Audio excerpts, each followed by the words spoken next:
Good morning. The pink is all down there at the bottom of the skyline. It is beautiful. It's 30 degrees, so yes, it is cold. But I'm here for you. I'm so glad that you're listening. There is only about 170 pages of this book left, so that may sound like a lot, but to me it sounds like we're almost done. So I continue. The puppy is here, so technically I guess it's a we. Left the mouse in my pocket at home. All right, here we go. William Z. Ripley and the Races of Europe, Chapter 15. Francis Amasa Walker's famous cliche, beaten men from beaten races, played well in white race science. But Walker was hardly out there alone crying in the wilderness. Scores of others, men like the author and lecturer John Fiske, and scholars from high academia, like the era's leading sociologist Edward A. Ross, and the pioneering political scientist Francis Giddings of Columbia, joined Walker in pushing Northern European racial superiority over new immigrant masses. At the other end of the spectrum, the American Federation of Labor also drew the line against the new immigrants as beaten men of beaten races.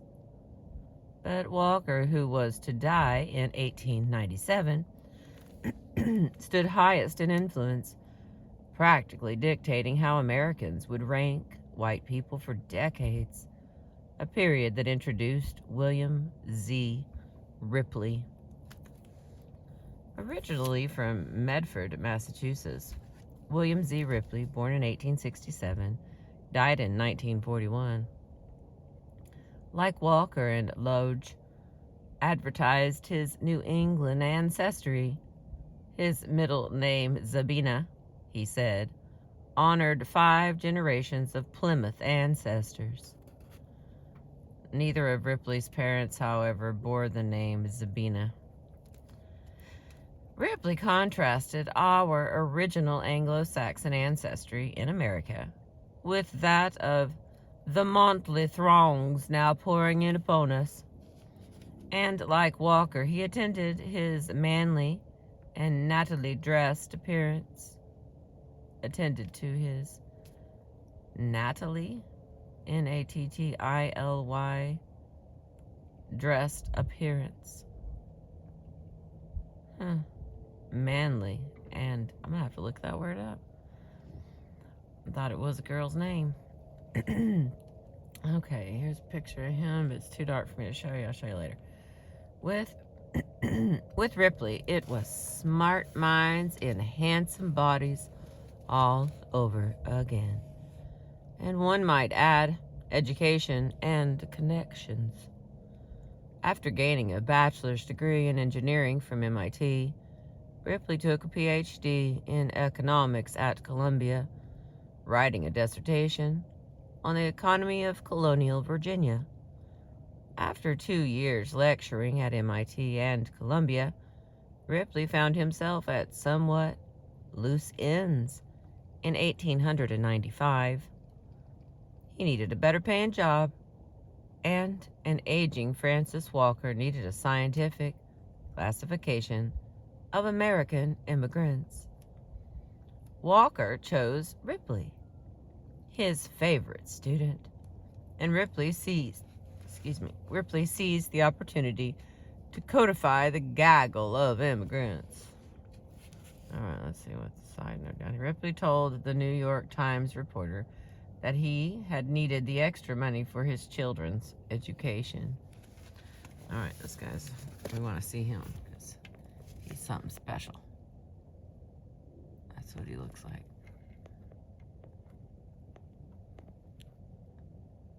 There's a shadow, so Okay.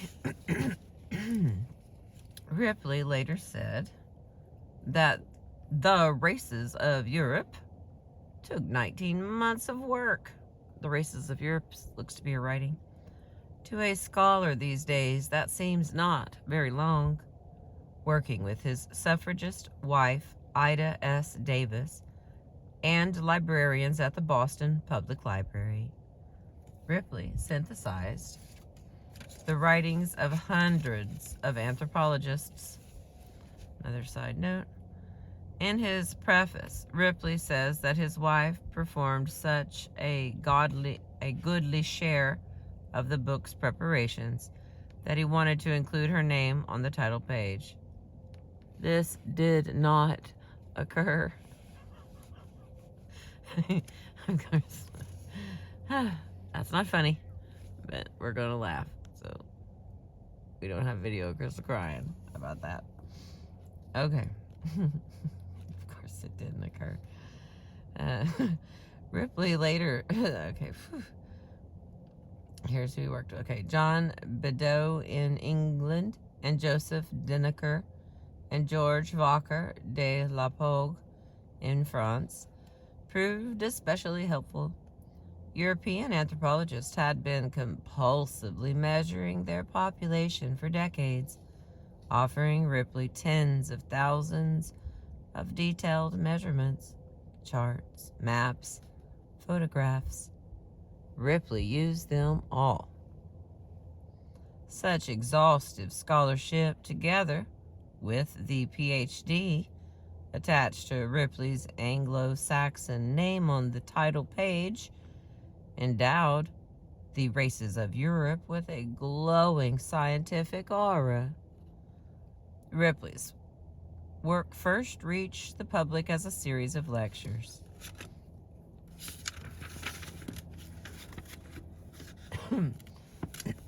At the Lowell Institute in Cambridge, Massachusetts, in 1896. Earlier in the century, the Lowell Institute had offered its podium to likely speakers on race, such as George Gliddon, Josiah Nott, collaborator, and Louis Agassiz, soon to join the Harvard faculty.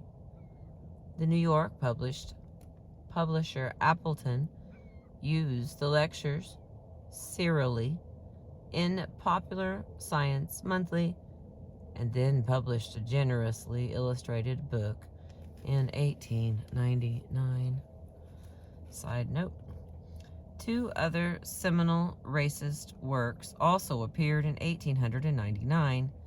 Houston Stewart Chamberlain, Die Grudgeligen, oh, that's another language, translated as Foundations of the 19th Century, and George Walker de la Pogue, translated into German in 1939, but not English.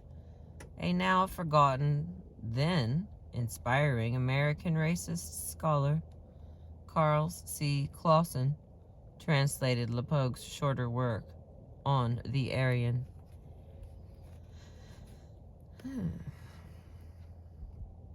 Alright, where was the dot? Come back to me. There it is. Weighing in at 624 pages of text, 222 portraits, 86 maps, tables, and graphs, and a bibliographical supplement of more than 2,000 sources in several languages. The sheer heft of the races of Europe intimidated and entranced readers, blinding most of them to its incoherence.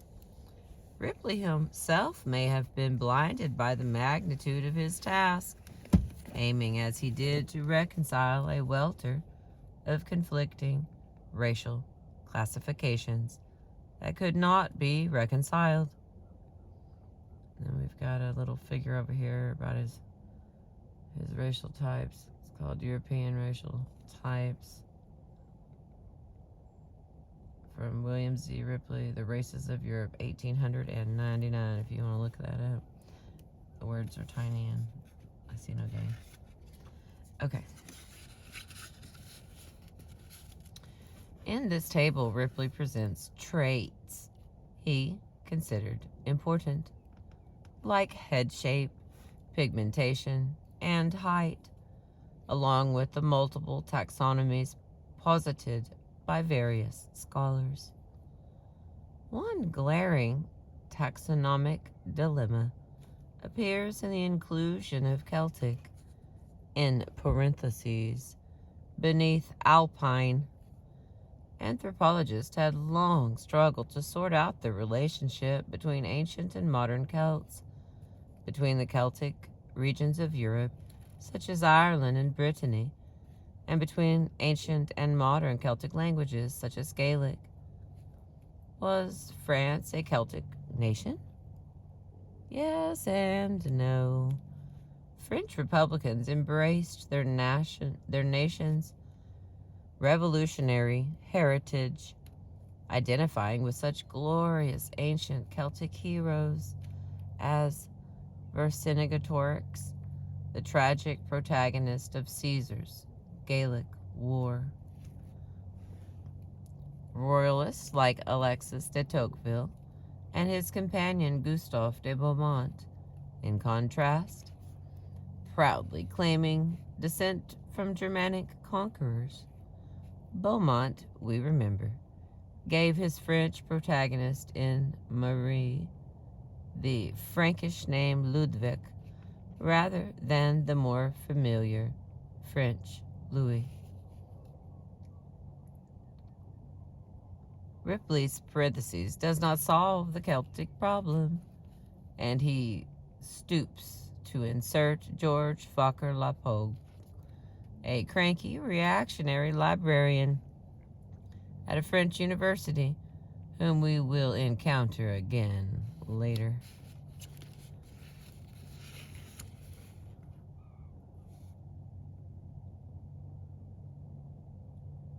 Ripley's parentheses. Okay,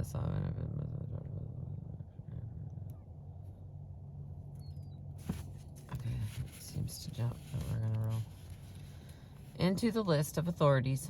Ripley thereby conferred a measure of scientific recognition.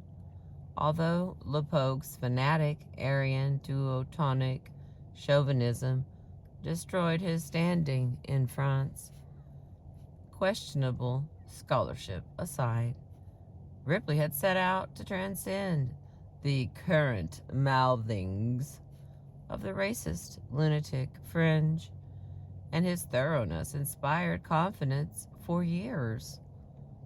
Ordinary readers judged his book scientific, and anthropologists hailed his methodology. Nothing ever got truly settled in the race science, but Ripley came close. How many European races were there? Ripley says 3, Teutonic, Alpine, and Mediterranean. What criteria to use? Following accepted anthropological science, Ripley chooses the cephalic index, the shape of the head, breadth divided by length times 100. One of the best available tests of race known. Add to that information about height and pigmentation, and he has nailed each of the 3 white races. All right, I'm going to run through that little map, that little calculation. Okay, he chooses the shape of the head, and then breadth, like bread with TH, breadth, divided by length times 100. If you've been following along, you know I don't like to do math while I'm reading, so those of you who like to do math, I read it twice for you. So here we go. Oh no. Here's his descriptions, and they are very difficult words. Stay with me, friends. I mean, I'm okay making some mistakes, because I don't think anybody's supposed to know all the words, you know? And I think, here we go. Okay, Teutonics, they are tall, dully chokephalic, which means long-headed, and blonde. The next one is alpines.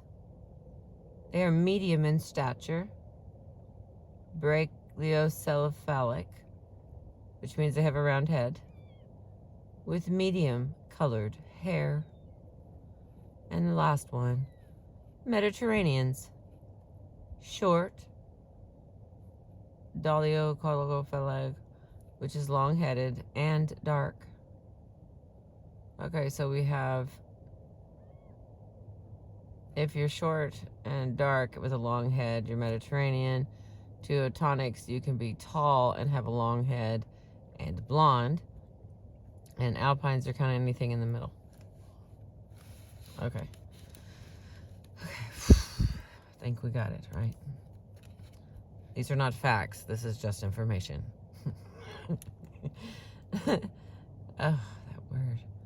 The cephalic index was not new.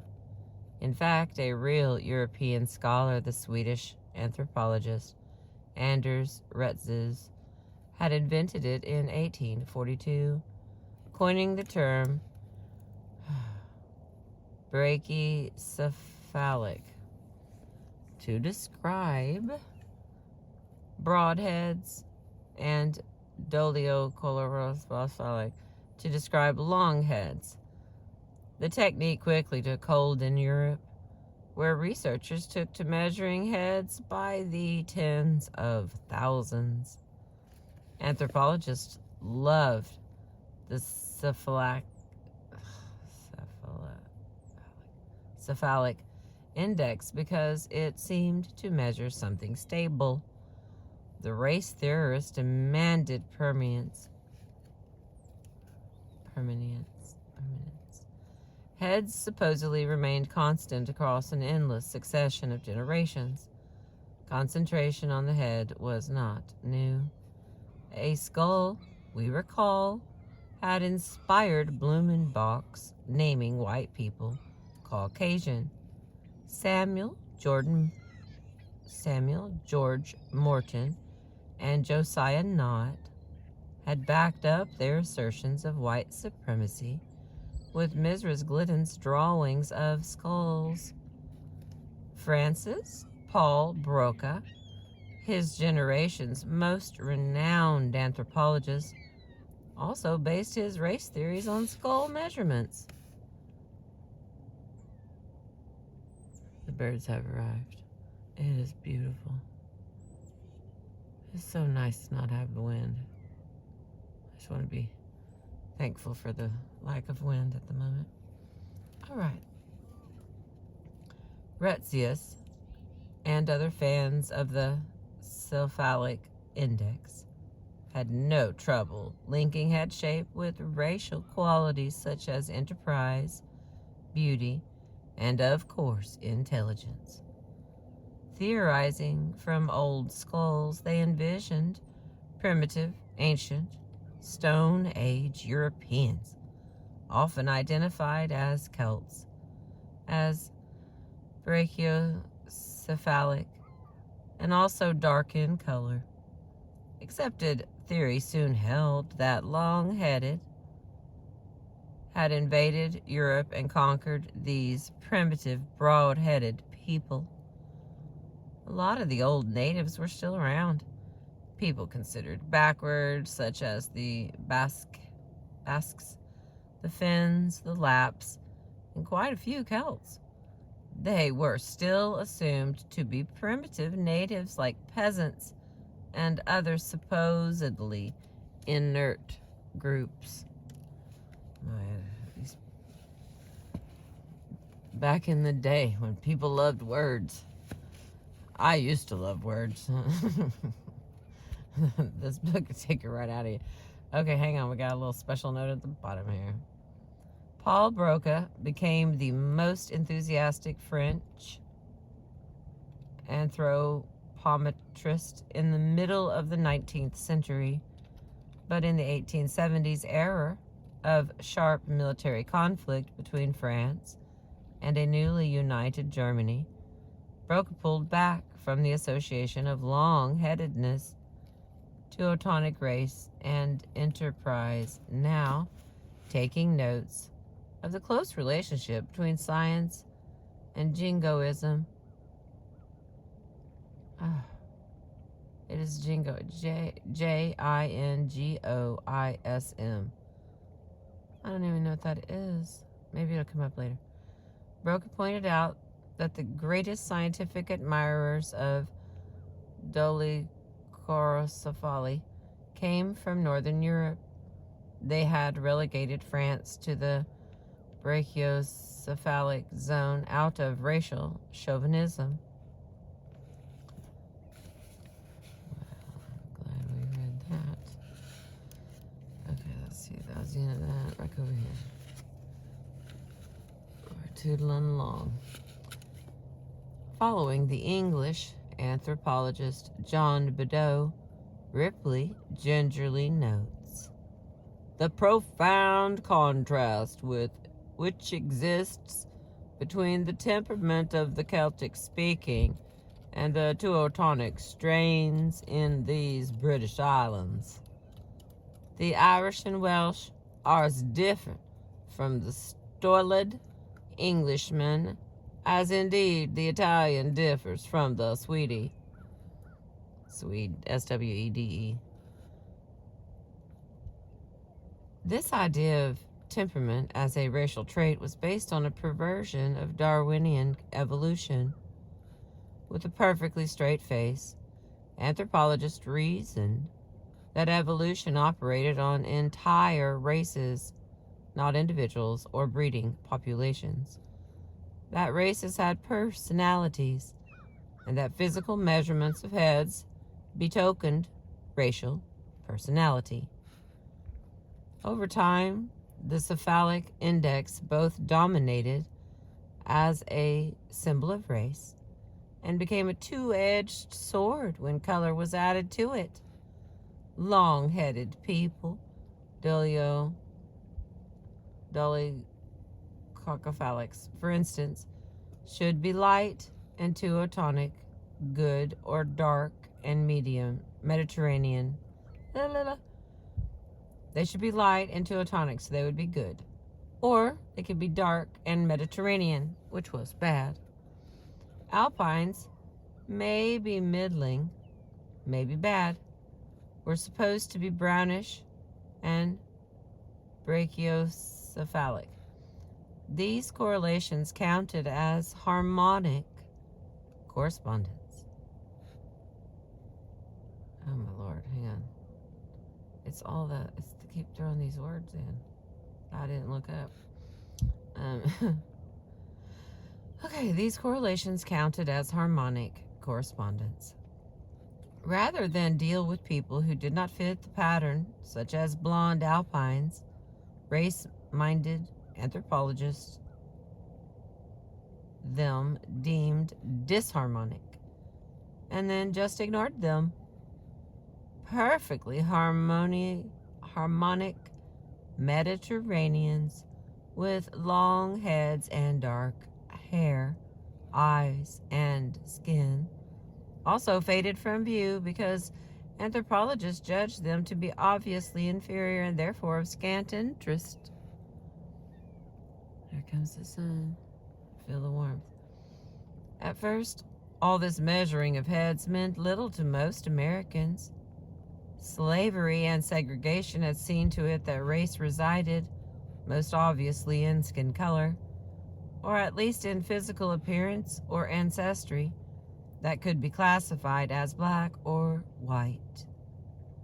But up-to-date experts stuck to their guns, proffering scientific explanation via visuals. And then there's a figure here with his different types of skulls. We'll get there.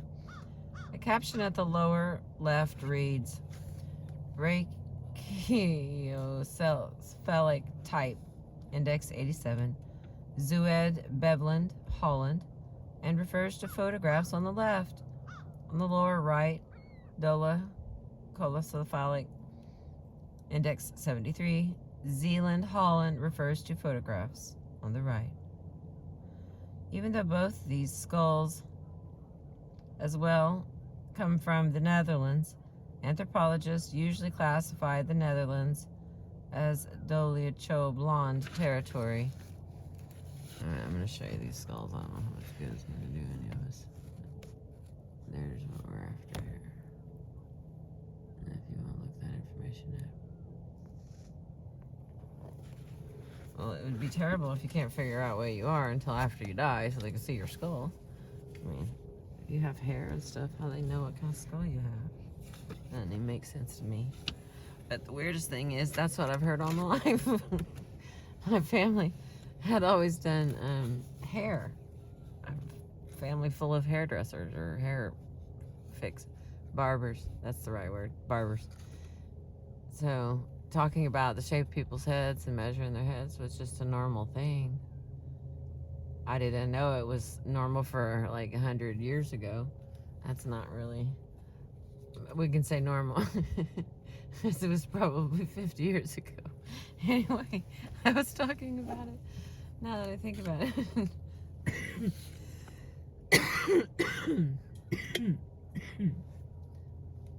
Hang on, let me get a drink.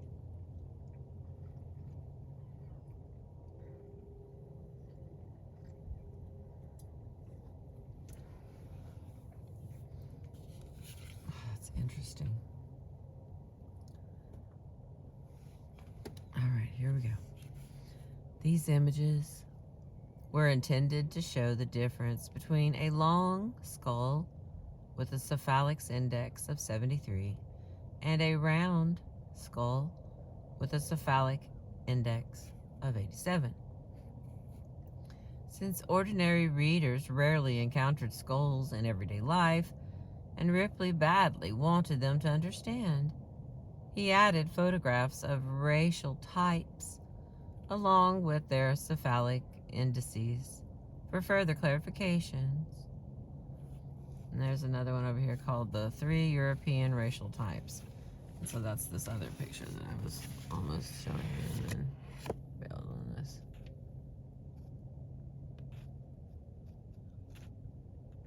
They don't look that different to me. I wouldn't know. And not only that, anyway, no more adding. Okay, here we go. The 3 types are ranked vertically, with the Teutonic inevitably at the top, the Mediterranean inevitably at the bottom, and the Alpine in the middle. The Alpine type's cephalic index is noted as 88. That is brachiocephalic, and the Mediterranean types as 77. That is dolichocephalic. And the hair and eye color of both types is noted. The 2 Norwegian Teutonic types are simply pure blonde, although inexplicably the hair color of the man on the right seems as dark as that of the Australian and Sicilian. The 4 men depicted as embodiments of the 3 European racial types have no names. Anthropologists of the era saw no need for names. They dealt in ideal types that stood for millions of presumably interchangeable individuals. Ripley's 624 pages do not contain a great deal of information. Oh, I threw the, I'm sorry, let me try that again. Apparently. Okay, here we go. Ripley's 624 pages do contain a great deal of information. Unfortunately, much of it is contradictory. He recognizes early on that his 3 racial traits, hair color, height, and cephalic index, are not reliably linked in real people. Short people can be blonde. Blonde heads can be round. Long heads can grow dark hair. He admits and laments that such complexity destroys any notion of clear racial types. Even his limited number of traits produced an infinity of races and sub-races, a taxonomical nightmare. All right, here's a little side note on that. No biological bases existed then, and none exist now, for cleanly differentiating the peoples of the world. Before the age of DNA testing, anthropological classification depended upon two kinds of observations. First, measurement, such as cephalic index. Second, observation of outward appearance. Neither reveals the history of biological descent, whether of individuals or of groups. Today's DNA tests offer probabilities and similarities far more reliable than the observations and measurements of Ripley's time. Although often presumed infallible, DNA testing measures probabilities, not actual fact. And forensic processes include sloppiness and mistakes. In a 1997 Sciences article entitled Bread in the Bone, bread is in B-R-E-D, Alan H. Goodman analyzes the mistakes DNA racial identification of a black woman killed in the 1995 Oklahoma City bombing.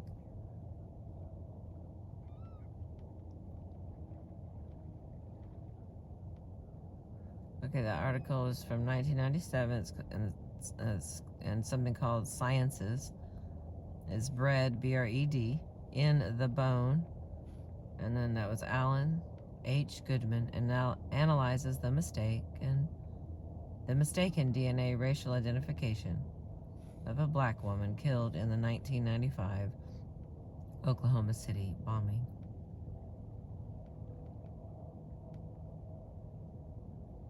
All right, I had to pause there for a minute because I was like, what? No. Okay. To further undermine notions of racial permanency, Ripley concedes that mixture and environment, which most anthropologists preferred to ignore, also affect appearance. Faced with such complexity and so many unknowns, Ripley was, he says, tempted to turn back in despair. But he could not let go. He did, however, turn his back on the American South, where people, white in appearance, were discriminated against as Negroes. The U.S. Supreme Court had taken the matter up in Plessy versus Ferguson in 1896. Homer Plessy, a man who looked white, had been ejected as black from a newly designated white-only car. He sued and lost when the court ruled for segregation. Excuse me. The African-American novelist Charles Chesnutt remarked on the manifest absurdity of classifying men 15/16 white as black. But absurd or not, that was long to hold true. Chesnutt predicted that wealth would open the route to equal treatment in the public sphere. Ripley hardly cared. What happened in the South was less important than how to classify the immigrants pouring into the North. To unravel black and white would have hopelessly snarled his system. Additional conceptual problems haunt the book's organization.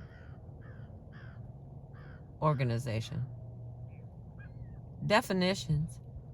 Who counts as European people and what constitutes European territory? conflict from one chapter to the next. Ripley is not sure where Europe and its races begin and end. While he dismisses Blumenbach's notion of a single Caucasian race, the races of Europe reaches past the territory of the Teutonic, Alpine, and Mediterranean races into Russia, Eastern Europe, and Western Asia as far as India. Africans appear in the chapter on Mediterranean race. Supposedly, the Teutonic race belongs in Scandinavia and Germany, the Mediterranean race in Italy, Spain, and Africa, and the Alpine race in Switzerland and Tyrol and the Netherlands. Yet another separate chapter wonders whether Britons originated in the Iberian Peninsula, given the Irish legend names the Spanish king Melesius as the father of the Irish. More taxonomical strangeness was to come.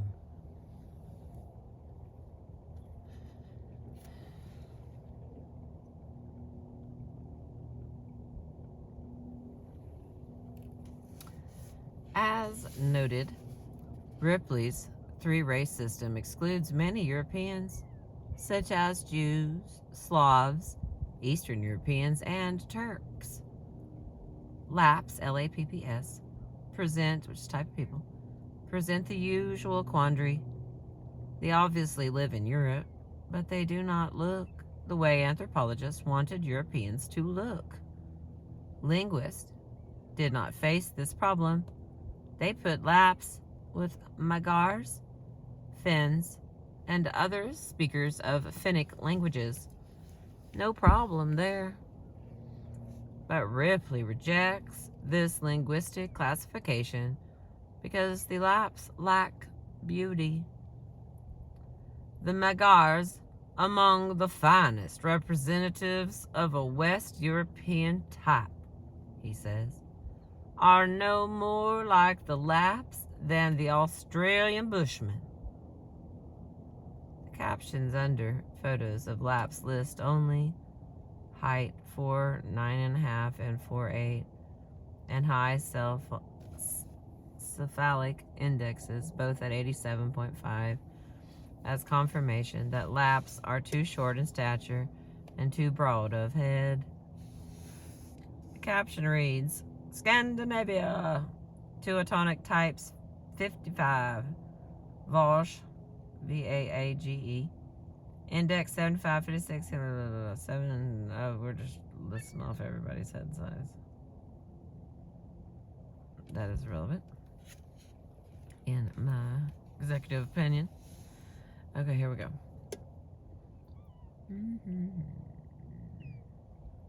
Piling it on, Ripley adds, an unnamed German anthropologist's insult that they, Lapps, are a pathological race.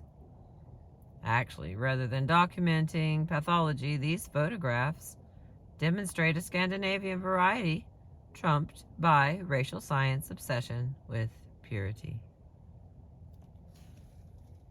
Alright, fine. Let me see these people. Come on, come clear for me.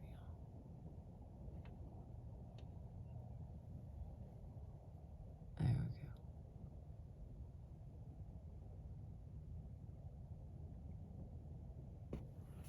Alright, go back. Alright.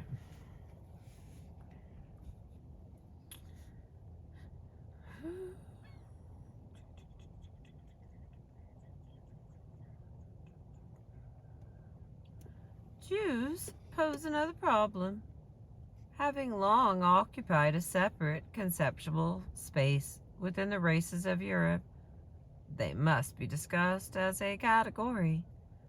At the same time, they are too varied to fit into one of Ripley's three European races. Recognizing this shortcoming early, Ripley had added a supplement on Jews to his Lowell Institute lectures. and articles published in Popular Science Monthly. The Races of Europe allots Jews and Semites a separate chapter. All right.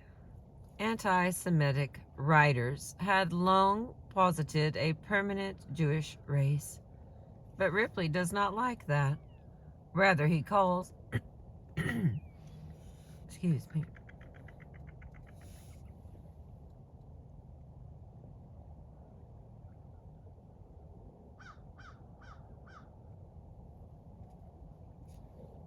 sorry, that was a weird noise. Made me look at the sun. Now I can't see. Hang on. But Ripley does not like that.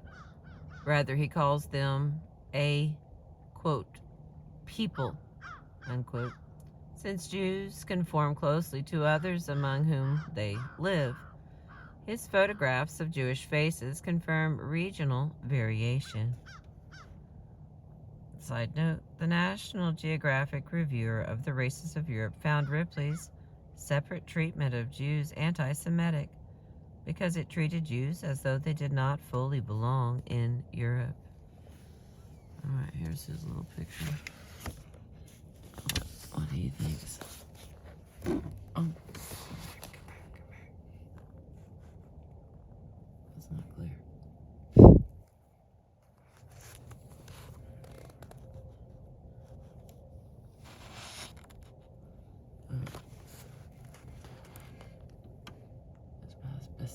I don't know how to make it better.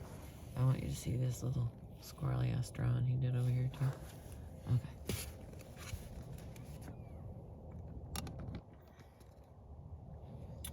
Whew, it's cold. I'll start the car in a second. I gotta start the car now. It's so quiet. Alright, here we go. Then consider their noses. Ripley's bizarre discussion of the stereotypical Jewish nose betrays his uneasiness. He draws 3 figures to demonstrate how easily the Jew may be turned into a Roman. Behold the transformation. A tortured photograph explains this conceptual nose job, which is the little squirrely note drawings I showed you. All right, here's some more of his thoughts. The truly Jewish nose is not so often truly convex in profile. Nevertheless, it must be confessed that it gives a hooked impression. This seems to be due to a peculiar tucking up of the wings, as Dr. Badeau expresses it. Jacobs has ingeniously described this nostrality, as he calls it, by the accompanying diagrams. Right, he says, a figure 6 with a long tail. Now remove the turn of the twist, and much of the Jewishness disappears, and it vanishes entirely when we draw the lower continuation horizontally, as in figure 3. Behold the transformation. That's what I think he sounds like. Let me get a drink. I took a lot out of me.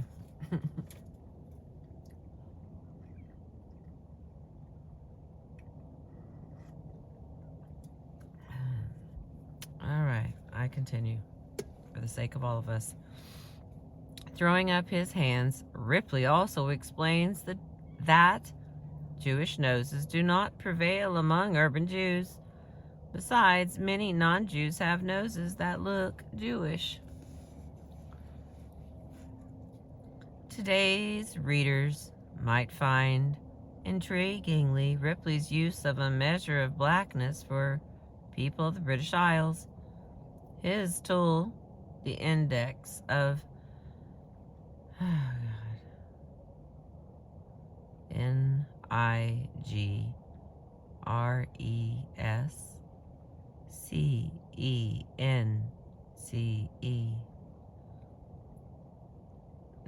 Nigrescence, had originated with the respected British anthropologist John Beddoe. Over the course of 30 years, Beddoe measured thousands of British heads, employing impeccable methodology. He analyzed their cephalic indexes, hair, eye, and skin color. Those measurements grounded his classic Races of Britain in 1885. Those countless pages of tables convinced Ripley and his generation of scientists that the Irish were dark. Beddoe's maps and photographs slipped easily into Ripley's chapter on Britons in the Race of Europe. There's another figure here with a relative brute.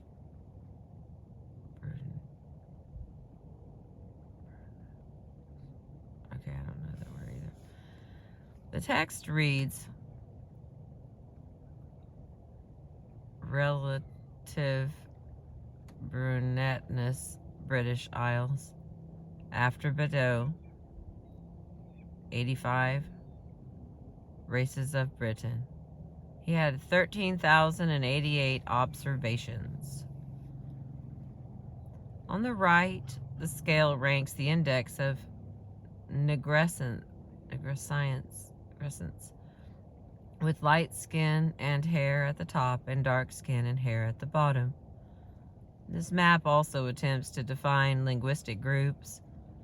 A line between Highland and Lowland Scotland traces the boundary of the Gaelic speech of Scotland and Ireland, Gaelic, Celtic.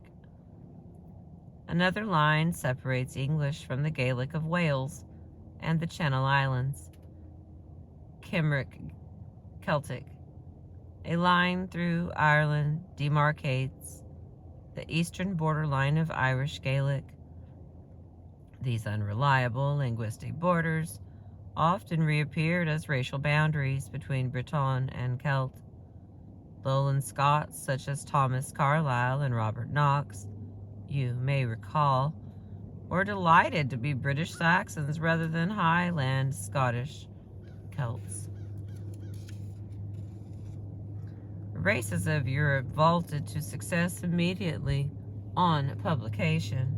In 1899, the New York Times devoted 2 full pages to a glowing review. Oh, here's the picture.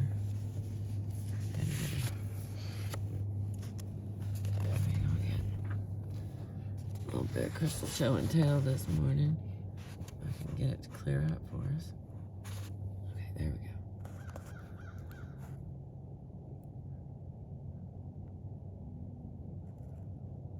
In case anyone's needs this information. It's not it's my book in a physical sense, but I did not write it. Trying to share with you what they thought was important. And the little dog are freezing, so we're gonna have to turn some heat on. It's almost an hour. 35 warmed up. Woohoo! Hell yeah. Okay, here we go. Reproducing several of the book's photographs. The Times reviewer identified simply as W.L. raves about Ripley's great work of elaborate scope and exhaustive treatment. Best of all, Ripley demolished the schoolroom fallacy that there is such a thing as a single European or white race. Addressing general readers, the Times underlines this telling point in an era of alarming European immigration. Scholars also loved Races of Europe. The sheer amount of labor it required delighted the American anthropologist's reviewer, who gushed over the best results of the last 20 years in physical anthropology.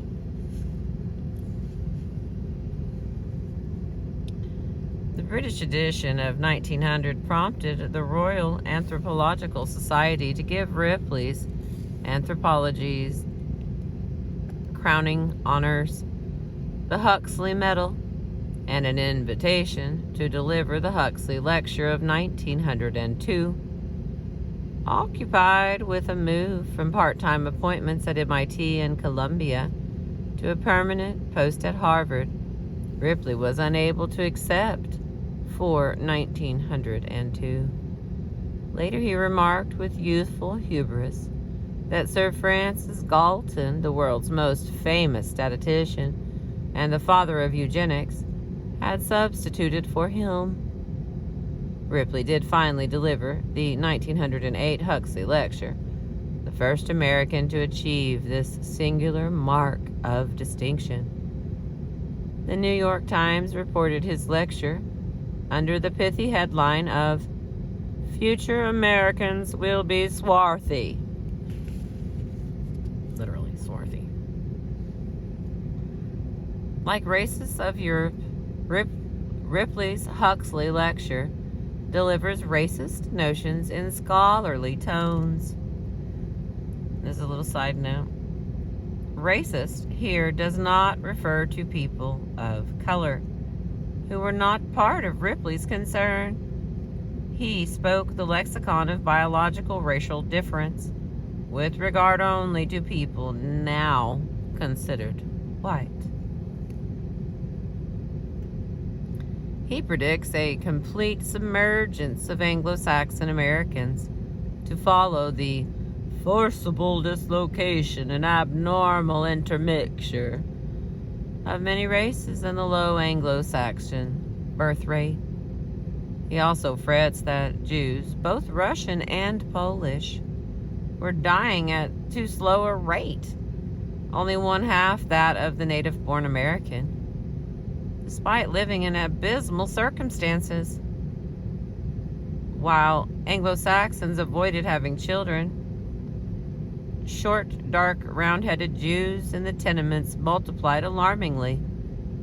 Echoing his mentor Francis Amasa Walker's phrasing, Ripley warns that immigration was now tapping the political sinks of Europe, bringing a great horde of Slavs, Huns, and Jews, and drawing large numbers of Greeks, Armenians, and Syrians.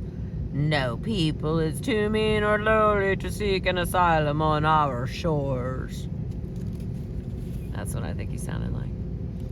Reiterating favorite themes in European racial science, Ripley warns that the tendency of city people to be darker can not but profoundly affect the future complexion of the European and American populations. Ripley's surmise that these dark-haired men were more sexually potent than blondes repeats speculations of Emerson and others, adding a note of anxiety. Ending ruefully, Ripley posits that all might not be lost. Even if Anglo-Saxon Americans followed American Indians and the buffalo into extinction, surely their mixture with others would mean a continued worthy life. After all, there exists a primary physical brotherhood of all branches of the white race. The white race? Dancing about the hot coals of theory in 1908, Ripley says there might be only one white race, not the three of 9 years before. Even further, perhaps, all the races of men belong to the same human brotherhood, and it is only in their degree of physical and mental evolution that the races of men are different. If so, nevertheless, some races, the white, are more advanced, more evolved than others, the dark. This cloudy perversion of Darwinian evolution and Mendelian inheritance thrived in the early 20th century. Like most of his scholarly peers, Ripley believed that races of people, like Gregor Mendel's garden peas, inherited gross unit traits, such as intelligence, head shape, pigmentation, and height.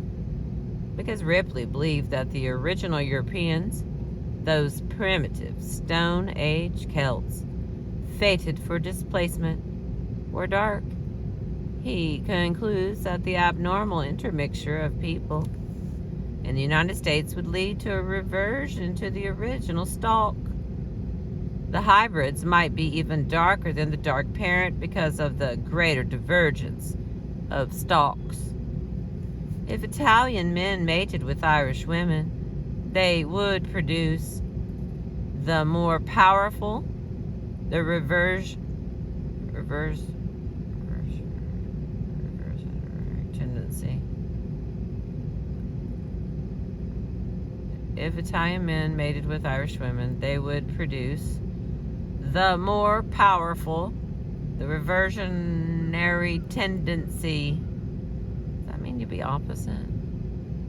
Holy crap.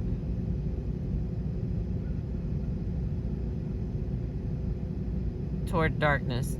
There could be no intermediate pigmentation.